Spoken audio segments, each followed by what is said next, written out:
আসসালামু আলাইকুম। আমি আজ 2 মাস যাবত এখানে চিকিৎসা দিতেছি। আমার পায়ে একটা বাম পায়ে একটা টিউমার ছিল। একবার অপারেশন হয়েছিল, এই জন্য আবার অপারেশন করবো না, এই জন্য এখানে আসছি।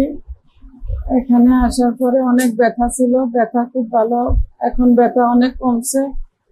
এখন আল্লাহর রহমতে খুব ভালো আছি। থেরাপি দিতেছি, ম্যাডাম যে চিকিৎসা দিতেছে আমরা ওইভাবে চলতেছে।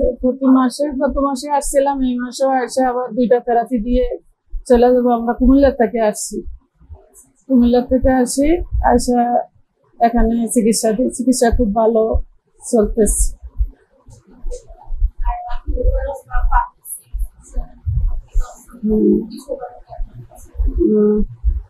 ফার্মেসিতে আমরা এখানে ওষুধ খাই, তারপরে ওই যে ফুডও এখান থেকে নিয়ে যাই, ওগুলা নিয়ে নিয়মিত চলি। আমরা 2জনে স্বামী স্ত্রী, 2জনে এভাবে চলি।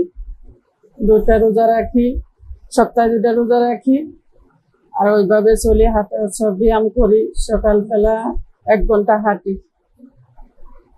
ওইভাবে চলতে আছি। খুব ভালো লাগে আমাদের কাছে। অনেক অসুস্থ ছিলাম, তো অসুস্থ থাকা এখন আমাকে খুব ফিল করি, আমি অসুস্থ মনে হয়, ভালো লাগে।